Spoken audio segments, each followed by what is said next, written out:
tudo bem com vocês? Estou de volta, professor Emerson, para quê? Para nós trabalharmos literatura, lermos textos literários, divertirmos com as histórias, nos emocionarmos com alguns personagens e, por que não, claro, viajarmos sem sair do lugar. E para nós começarmos a falar da nossa história de hoje, eu já tenho uma pergunta para você.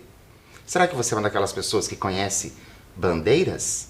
E será que você conhece estas bandeiras? Olha só, esta bandeira, será que você sabe de qual país? País, tá? Nós estamos falando de países. Será que você sabe de qual país é esta bandeira? Dê um tempinho para você olhar bem. Já pensou em um só? Pensou em mais países? Olha só, nós temos a bandeira da Angola. Já tinha visto a bandeira da Angola? Sabia que era esta bandeira? E esta outra bandeira? De qual lugar será que é esta bandeira? Será que você consegue reconhecer pelas cores, talvez? Será que você já viu? Olha só, é a bandeira de Portugal. Claro, bandeira lá de Portugal. E agora nós temos outra bandeira. É uma série de bandeiras que nós vamos ver. Olha só, esta bandeira te lembra alguma coisa? Conhece essa bandeira? Já viu essa bandeira em algum lugar? Nós estamos falando do Timor-Leste. Será que acabou as bandeiras? Não, nós temos mais. Olha só essa, bonita essa bandeira, né? Cores bem bonitas, um azul bem chamativo, mas de qual país será que nós estamos falando? Nós estamos falando do Cabo Verde. Já tinha visto a bandeira de Cabo Verde? Então tá aí, pra gente apreciar essa belíssima bandeira do Cabo Verde. E agora, mais uma bandeira. Uma um pouco mais colorida. Será que você conhece esta bandeira? Será que nesse momento que nós estamos vendo essas bandeiras, será que você já começou a fazer alguma ligação entre essas bandeiras? Essa que está aparecendo aí para vocês é do Moçambique, a bandeira de Moçambique. Bacana, não é? Bacana a gente conhecer essas outras bandeiras. Eu sei que tem muita gente que conhece bandeiras, muita gente que gosta, às vezes até mesmo de colecionar pequenas bandeiras desses países. Mas eu já tenho algo para nós pensarmos. Será que a nossa aula vai ser só de ver bandeira? Claro que não. Por isso, vamos pensar um pouquinho. O que estes países, esses das bandeiras que foram apresentadas, o que esses países têm em comum com o Brasil? Vou dar um tempinho para você pensar, relacionar aí quais coisas podem ter em comum com o Brasil e é claro que eu já volto para a gente continuar.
Então, conseguiu relacionar algumas coisas que pode ter em comum com o nosso país, com o nosso Brasil? Olha lá, lembra? Portugal. Portugal vai nos lembrar o quê? Vai nos lembrar alguma coisa que a gente aprende na escola. O que é? Língua portuguesa. Então, olha só, ao todo, são 9 países que possuem a língua portuguesa como idioma oficial. Esses países das bandeiras possuem essa língua. Além do Brasil e dos já apresentados, quais foram os países apresentados? Angola, Portugal, Timor-Leste, Cabo Verde e Moçambique. Quais poderiam ser os outros 3 países? Por que 3 países, professor? Porque além do Brasil, certo? Além do Brasil, nós temos esses países que foram apresentados. Depois, ao todo, nós temos 9 países. Mas até agora a gente só conheceu 6. Faltam aí 3 países. Quais poderiam ser esses outros 3 países? Será que você sabe? Será que você sabe pensar a esse respeito? Será que você já viu? Será que você pesquisou enquanto nós conversávamos sobre isso? Olha só, nós temos esta bandeira. De qual país é essa bandeira? Será que você sabe? Um país que também fala a língua portuguesa. Isso que tem em comum com o Brasil. Olha lá, Guiné-Bissau também fala a língua portuguesa. E outro país, qual será que é? Esta bandeira, te lembra? Conhece essa bandeira? É a bandeira de São Tomé e Príncipe. E por último, mas não menos importante, nós temos aí o outro país que fala também língua portuguesa, que é Guiné Equatorial. Ao todo, esses 9 países, certo? Falam aí a língua portuguesa, é o que eles têm em comum com o nosso país, o Brasil. E agora eu tenho mais uma atividade para você. Aí uma atividade falando de línguas, mas nós vamos falar aí de localização. Olha só, a qual continente pertence cada país? Então eu tenho, em cima, eu tenho 4 continentes apenas, tá? Eu tenho só esses 4 continentes. E aqui eu tenho a relação de países que falam a língua portuguesa. Será que você consegue relacionar a coluna de continentes com a coluna de países? Vou dar um tempinho para você enumerar e eu já volto.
Então, será que você conseguiu relacionar aí esses continentes com os países? Precisou pesquisar ou você sabia exatamente de qual continente pertencia cada país? Vamos conferir como foi que ficou essa listagem de países? Olha só, nós temos África, Angola. Então, a Angola fica no continente africano.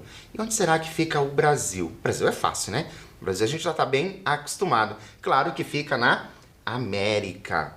E depois, Cabo Verde.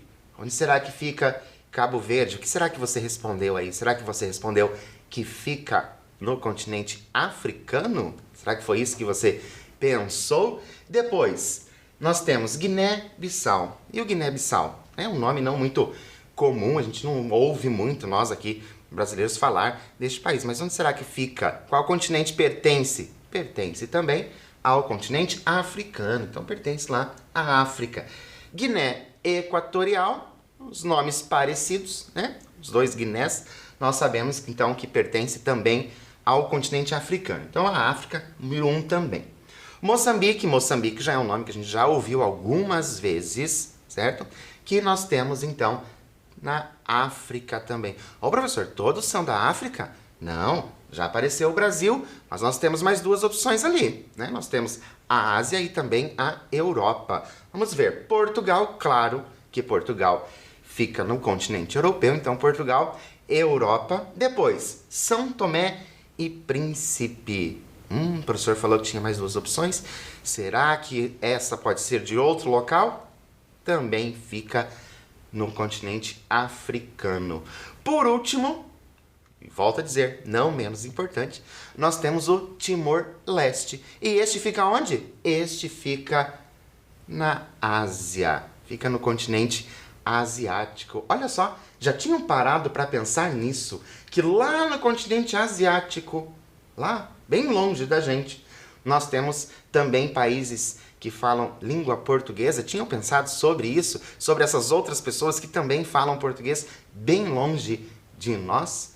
E agora a gente vai fazer o quê? Já que nós já vimos, né, essa questão das línguas, a língua portuguesa falada em outras regiões, nós vamos então falar sobre autores africanos.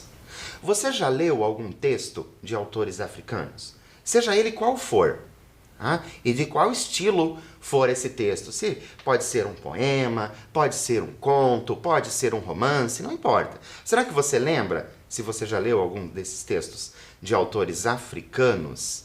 O que podemos esperar de textos literários africanos? O que vocês acham que nós podemos esperar de textos literários africanos? Eu vou dar um tempinho para você colocar aí as hipóteses do que nós podemos esperar desses textos e eu já volto.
Então, como vocês me conhecem, vocês sabem que eu fico curioso para saber quais são as hipóteses que vocês levantam a respeito desses textos de outros lugares que não o Brasil. O que será que eles vão falar? Será que eles vão falar somente daquela região onde mora? Será que eles vão exaltar essa região onde mora? Será que os poemas, assim como os nossos poemas brasileiros, nós temos muitos poemas brasileiros que exaltam o Brasil. Será que também vai acontecer isso nesses países? Como será que são esses contos? Será que vão ser das lendas só daqueles países? Será que eles vão explorar outras coisas? Muitas possibilidades nós podemos levantar a respeito de como pode ser esses textos. E eu te convido, então, para conhecer o nosso autor de hoje. Olha só, claro que se nós estamos falando de autores africanos, o nosso autor vai ser, sim, um autor africano. E eu trago para vocês o Mia Couto. Será que você já ouviu falar desse nome, Mia Couto? É um nome bem propagado aqui no Brasil também, dentro da literatura. Ele tem textos maravilhosos. O nosso autor, ele é bem novo. Nasceu no ano de 1955. E olha só, o nome dele completo, Antônio Emílio Leite Couto, mais conhecido por Mia Couto. Nasceu em 5 de julho de 1955, na cidade da Beira, em Moçambique. É filho de uma família de imigrantes portugueses. O pai, Fernando Couto, natural de Rio Tinto, foi jornalista e poeta, pertencendo a círculos intelectuais. Chegou a escrever 2 livros que demonstraram preocupação social em relação à situação de conflito existente em Moçambique. Mia Couto publicou seus primeiros poemas no jornal Notícias da Beira, com 14 anos. Iniciava, assim, o seu percurso literário dentro de uma área específica da literatura, a poesia. Mas, posteriormente, viria a escrever as suas obras em prosa. Em 1972, deixou a Beira e foi para Lourenço Marques para estudar medicina. A partir de 1974, enveredou pelo jornalismo. Em 1985, abandonou a carreira jornalística. Eu vou parar um pouquinho aqui de falar sobre o Mia Couto para a gente conversar a respeito da idade desse escritor.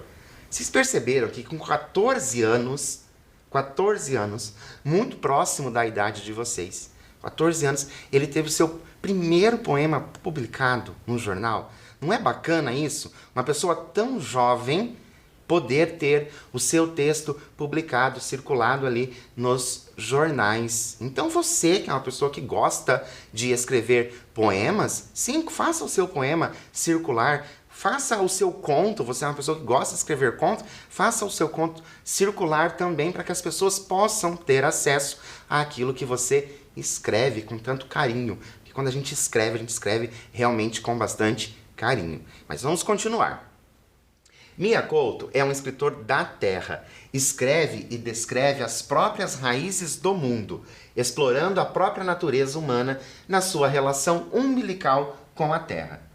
A sua linguagem, extremamente rica e muito fértil em neologismos, confere-lhe um atributo de singular percepção e interpretação da beleza interna das coisas. Olha só que bacana nessa leitura do Mia Couto, perceber a beleza das coisas. Mas eu te convido para a gente pensar em algo que estava escrito aqui nessa parte. Olha só, o que você entende pelo termo neologismo? Lembra? Mia Couto utiliza neologismo. Mas o que você entende por isso? Vou dar um tempinho para você pensar e eu já volto para a gente continuar.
Então, colocou aí no papel o que você entende por neologismo? Será que você teve que pesquisar sobre neologismo? Trouxe para vocês a seguinte coisa, olha só. Neologismo, procurei lá no dicionário online de português. De vez em quando eu coloco esse dicionário online de português para vocês também irem se acostumando a fazer essas pesquisas nesse local. Neologismo, então, significado. Utilização de novas palavras compostas a partir de outras que já existem no mesmo idioma ou não.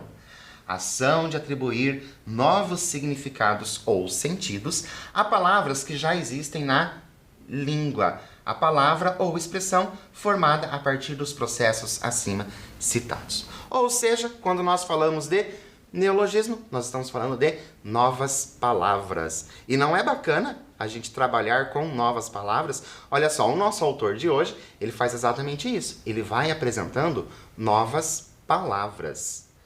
Cada palavra inventada, como que adivinha a secreta natureza daquilo a que se refere, entende-se como se nenhuma outra pudesse ter sido utilizada em seu lugar. Olha que profundo isso, por isso que o nosso autor inventa palavras, porque outra não poderia ter sido utilizada. Não é bacana isso? Você está ali pensando sobre alguma coisa e você pensa, mas não tem palavra que descreva isso. Então ele vai lá e inventa uma nova palavra. Mas vamos conhecer mais. As imagens de Mia Couto evocam a intuição de mundos fantásticos e, em certa medida, um pouco surrealistas, subjacentes ao mundo em que se vive, que envolve de uma ambiência terna e pacífica de sonhos, o mundo vivo das histórias. Atualmente, é o autor moçambicano mais traduzido e divulgado no exterior e um dos autores estrangeiros mais vendidos em Portugal. As suas obras são traduzidas e publicadas em 24 países. Várias das suas obras têm sido adaptadas ao teatro e ao cinema. Então a gente conheceu um pouquinho do nosso autor, Mia Couto, que é o autor que nós vamos fazer a leitura de um texto hoje, e vocês conseguem perceber a importância desse autor ali, nesse autor que nasceu lá em Moçambique. Olha só, parece tão longe e acabou sendo tão importante para nós aqui também. E claro que ele escreve em quê? Em língua portuguesa, porque Moçambique é um dos lugares ali que falam a língua portuguesa. Trouxe para vocês algumas obras dele para a gente conhecer. Então eu trouxe poemas escolhidos. Lembram que no início ele escrevia poemas e depois ele passou à prosa. O Fio das Miçangas, que é um livro de contos. Tá? E aqui eu tenho, por último, histórias abençonhadas. Olha como a gente já tem uma ideia de neologismo, né? Abençonhadas, né? Misturando ali, talvez, bênção com sonhos. Então é muito bacana essa ideia. Então só pelo nome a gente já se interessa em saber como são essas histórias, né? Como diz lá, histórias abençonhadas. Então, agora, eu convido você, antes de nós começarmos, para a gente pensar um pouquinho na possibilidade do título. O conto que leremos tem tudo a ver com uma paixão nacional. Será que você consegue descobrir o nome? Ali em vermelho, eu tenho o quê? Eu tenho as letras embaralhadas. Será que você consegue? Pensando que nós estamos falando de um autor ali que trabalha com neologismo. Vou dar um tempinho para você e eu já volto.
Então, conseguiram desembaralhar aí essas letras e formar um título de um conto? Será que você formou o título certo? Será que você pensou em outra palavra que você conseguiu formar aí com essas letras? Mas em todo caso, o conto que nós vamos ler, olha só, O Fintabolista. O Fintabolista. Lembram? Paixão nacional. Tudo isso a ver com o nosso conto de hoje. Ele foi tirado aqui deste livro Contos do Nascer da Terra. Olha que bacana. Então, vamos começar com essa história, O Fintabolista? Convido vocês, então, para viver essa história comigo, para sonhar essa história comigo e, por que não, se divertir com essa história. Olha, lá no início do nosso conto, vou mostrar para vocês um pensamento que ele nos traz que já nos faz refletir a respeito de muita coisa. Então, convido você, me acompanhe na leitura do O Fintabolista, de Mia Couto. Olha só. Ninguém pode imaginar a pequenez da minha cidadezinha. Lá, porém, há gente que me dá os bons dias. Sempre onde chego é um lugar, mas abrigo maior não encontrei senão nas paragens da memória, e lá que reside minha cidadezinha natal, que se acende devagarinhosa, como barco saindo de um lodoso escuro. Esse lugar se senta em minha meninice, como se o único território fosse o tempo. Esse outro tempo escorria em obediência a secretos mandos de preguiça. Os acontecimentos do mundo ali aportavam sempre tarde, bem depois de atravessarem distâncias tais que se desbotava a realidade que lhes tinha ditado origem. As notícias da Europa nos chegavam como tábuas de navios naufragados para além de extensas neblinas. Essas novidades desembarcavam úmidas em nossas mãos, moldáveis à nossa ideia. O tamanho e gravidade das acontecências éramos nós que ditávamos. Assim, destrocado mundo parecia um brinquedo. Engigantecidos ficamos, foi quando o nosso patrício Eusébio fintou o universo até penetrar nos relvados no campeonato mundial. Wembley e Maracanã passaram a estadiositos no bairro da nossa infância. O nosso pé sonhava em chuteiras e cada chuto disputava cabeçalhos de jornais. De noite, nos desenhávamos em figura dos livrinhos de cromos. Nesse tempo, a mais mundial das guerras era que opunha o meu bairro aos restantes bairros da beira. No centro desse conflito estava o campeonato de futebol em que assanhávamos soco e batota. Ali estava a nossa honra. Partíamos de casa como fazem os guerreiros ao despedirem-se das famílias. Não que a futebolada fosse a única disputa. Passamos por anterior batalha, o basquetebol. Mas na bola ao cesto nós não estávamos tão bem aquilatados. Aquilo era modalidade de gente rica. Tanto estávamos desfasados que, em meio de decisiva batalha, o nosso pivô interrompeu a partida para perguntar ao árbitro se não podia encestar com a cabeça. Nós fizemos a leitura da primeira parte deste conto. E será que você percebeu que, além de novas palavras, nós temos palavras que são um pouco desconhecidas pela gente? Por quê? Porque o texto, sim, foi escrito em português, ele está em português da forma que o autor escreveu, certo? Então, vai sim acontecer de nós vermos aí uns acentos diferentes do que nós estamos acostumados, umas palavras diferentes. Mas então, estão gostando dessa ideia, desse nosso texto, né? O fintabolista, será que você já pensou aí bem o que é fintabolista, de fintar? Pensou sobre isso? Será que você já sabe isso, o que nosso texto pode trazer? Mas antes, eu tenho uma pergunta para vocês. Você concorda com o narrador no trecho aquilo, o que é o aquilo? Basquetebol era modalidade de gente rica? Por quê? Você concorda ou discorda? E por quê? Um tempinho para você e eu já volto.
Então, será que você concorda com esse pensamento de que basquetebol é coisa de gente rica? Será que tem isso no esporte? Esporte de gente rica?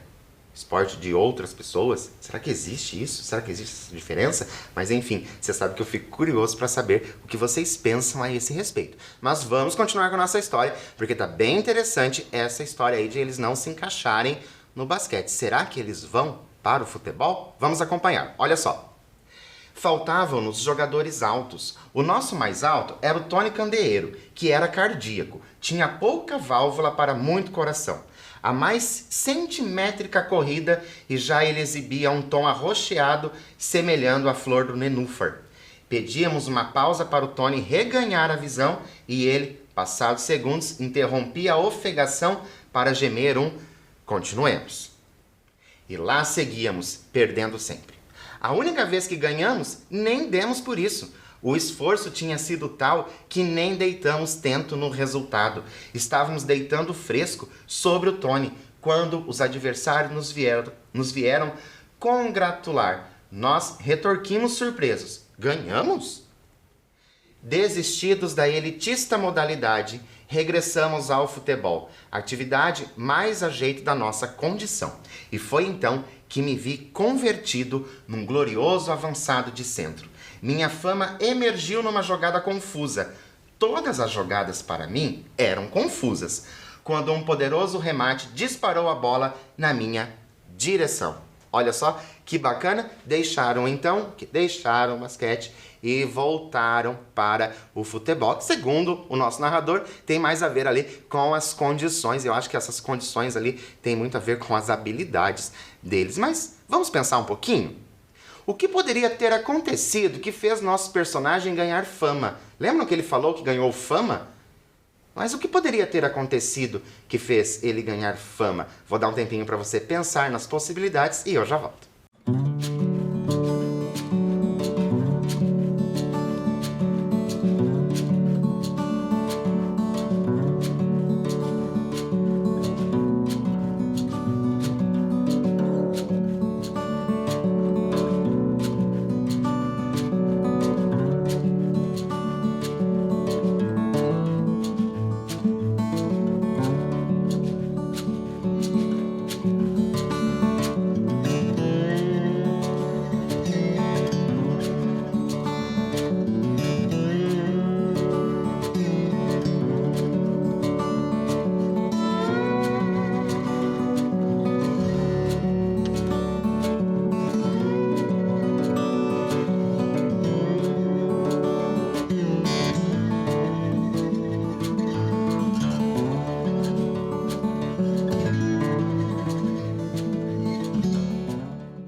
E então, o que será que aconteceu com esse nosso narrador, com esse nosso personagem? Vamos descobrir? Olha lá.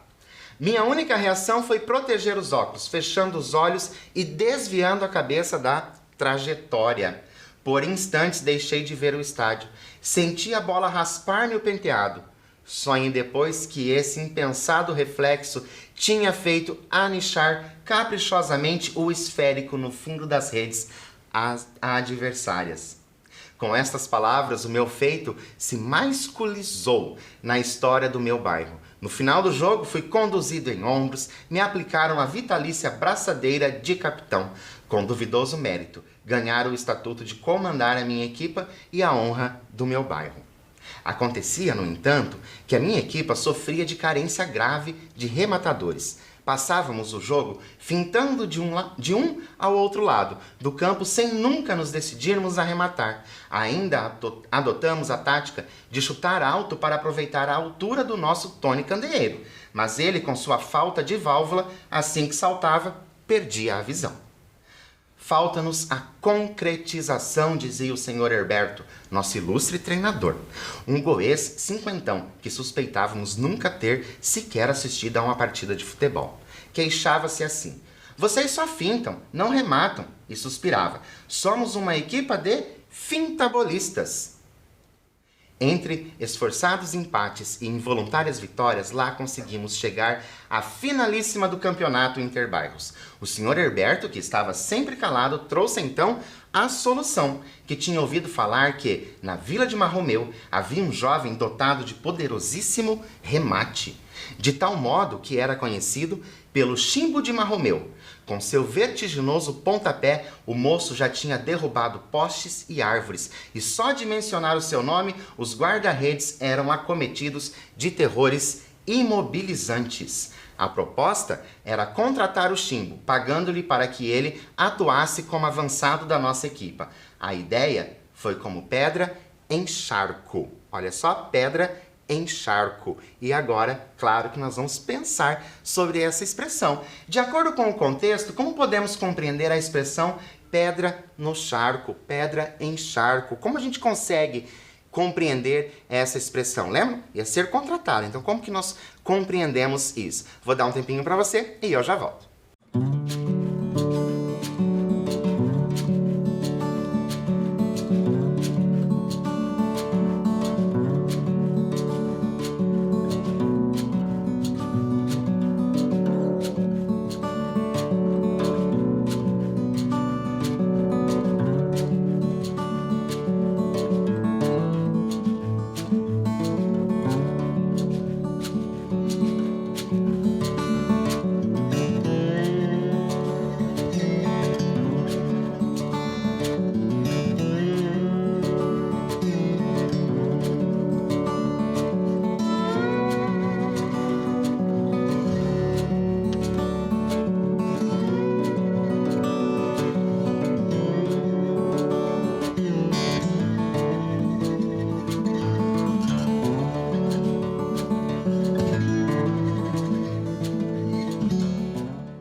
Então, será que você conseguiu pensar a esse respeito? Pelo contexto, nós podemos compreender ali que com a contratação dessa pessoa ali, especialista, né, em finalizar, né, em fazer os gols, nós podemos entender que a equipe ficou agitada. Mas vamos continuar a história, porque essa história está ficando cada vez mais interessante. Olha só. Enviou-se logo mensagem para o mercenário rematador. A resposta veio célere. Chego no próprio dia da grande final. Eis o meu preço, 150 escudos. Pago, claro, antes do encontro. Exultamos. O dinheiro era uma fortuna, mas nós cobriríamos a parada roubando afincadamente as carteiras dos nossos velhos. O otimismo era tal que deixamos de treinar. O treinador disse que a imobilidade era boa conselheira e os treinos só serviam para esfolar canela e gastar sapatilha. Na tarde da finalíssima, o estádio estava repleto. Até as miúdas lá estavam com seus risos e segredinhos. Já nos preparávamos para entrar em campo e nem sombra do famoso Chimbo. Marromeu era longe. Teria ele desconseguido apanhar a carreira? Mas eis que, no derradeiro instante, surge garboso e portentoso o nosso avançado, vindo diretamente das savanas de Marromeu. Vê-lo entrar em campo foi como um bálsamo para a nossa angústia. Ali estava ele, fardado, diferente da nossa equipe. Camisete azul claro, com estrelas prateadas que faiscavam ao fulgor do sol. Penteado até a risca, o nosso precioso reforço entrou em campo com aqueles saltinhos que só os grandes profissionais usam para aquecer o próprio corpo e o ânimo da multidão.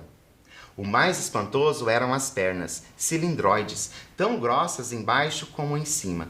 O moço nem deu as confianças, sem sequer nos olhar, continuando a saltitar, cochichou-nos. E agora mais algo para nós pensarmos, vamos nos antecipar nessa história. O que o atleta poderia ter cochichado antes do jogo? Vou dar um tempinho para você relembrar a história e eu já volto.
Então, será que você lembrou aí o que aconteceu na nossa história que ele poderia ter cochichado? Vamos continuar e descobrir? Olha só, o dinheiro já tem? Herberto respondeu que já tinha colocado no lugar combinado. E a tática? Perguntou o contratado, sempre aos pulinhos. A tática herbertiana era a mais simples. Passar o esférico imediatamente ao chimbo de Marromeu. E lá começou o jogo. Na primeira jogada, a bola vem a meus pés e eu, ofuscado pelo sol, levanto a perna ao acaso. A bola toca no meu joelho, ganha efeito, passa por cima de 2 adversários e vai na direção de Tony. Este salta e, obviamente, sem visão, cabeceia o esférico com a nuca. Atônitos com a arquitetura dessas trocas estavam o adversário, o público e mais que todos nós próprios. A bola volta a ficar comigo e a nossa claque urra frenética. Passa ao chimbo! Passa ao chimbo! Eu fiz a bola rolar para os pés do nosso salvador. Ele não rematou logo. Deixou a bola parar e, com estilo de exímio executante, deu uns passinhos para trás para ganhar balanço. Um silêncio se instalou em todo o campo, como se o universo inteiro se atentasse no virtuosismo do futebolista. O chimbo, qual búfalo, deflagrou um tropel em direção à bola. O barulho dos seus passos e a poeira que se levantou à sua passagem foram tais que eu fechei os olhos. Esperava escutar o vigoroso bater da bola, mas o tudo que ouvi foi um tímido trrr, igual a um rasgão de roupa, uma costura se desfazendo. E agora? O que poderia ter acontecido com o chimbo, o nosso craque, né? O futebolista, ele não era fintabolista, ele era futebolista. O que poderia ter acontecido? Vou dar um tempinho para você colocar as hipóteses no papel e eu já volto.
Então, o que que você colocou aí no papel o que poderia ter acontecido. Será que já aconteceu algo parecido com você? Vamos descobrir? Então, vamos continuar a leitura. Quando reabriu os olhos, ainda vi a perna gorda do chimbo chutando o ar e uma suspeitosa mancha castanha lhe surgindo nos calções. O mercenário rematara em falso, com um impulso tal que se borrara em vergonhoso descuido. O que se passou em seguida foi o maior embaraço. O glorioso rematador saindo em soluços, rodeado por nós que parecíamos nem dar pelos odores castanhos que lhe escorriam pelas pernas. Enquanto ele se retirava, ainda um de nós balbuciou: "E pá, e o nosso dinheiro?" Contudo, já o mercenário escapava pelos caniços que rodeavam o estádio. Me recordo ainda de ver rebrilhar entre as densas folhagens as estrelas prateadas do seu espantoso fardamento. Com o poente daquelas estrelas se extinguia a minha ilusão de ser campeão mundial de futebol. E assim nós terminamos o nosso conto. E gostaram desse conto? Fintabolista? Foi assim que você tinha imaginado essa história lá no início do que poderia acontecer? E quais eram as suas expectativas a respeito de um texto africano? Lembra que lá no início nós falamos sobre os autores africanos, se você já tinha lido, e o que a gente poderia esperar de um autor africano? Será que você imaginou que nós poderíamos ter esse conto de um autor africano com essa leveza e, claro, um conto cheio de humor? E será que você foi uma daquelas pessoas que ficou torcendo para que tudo desse certo nesse jogo de futebol, nessa final, né, de jogo de futebol? Ou será que você já esperava que tudo isso pudesse acontecer, já que, né, o time dos meninos ali não pareciam ser um time muito, né, de competência, com muita habilidade? Eu, sinceramente, espero que vocês tenham gostado. Por hoje, é claro, eu fico por aqui, mas não te abandono não. Eu volto com vocês em nossa próxima aula. Um grande abraço e até lá!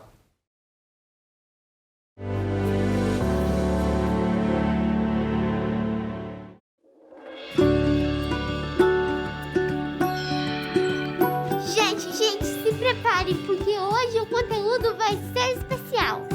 Com vocês, jeito de demonstrar carinho na pandemia.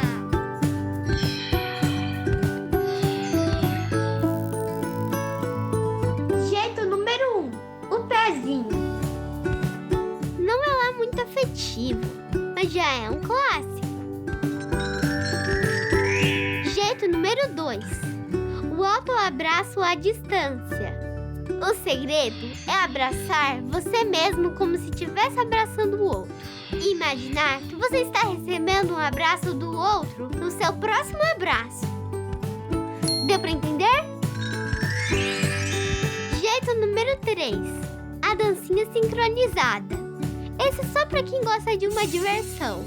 Vocês combinam uma dancinha e bora se divertir com seus amigos.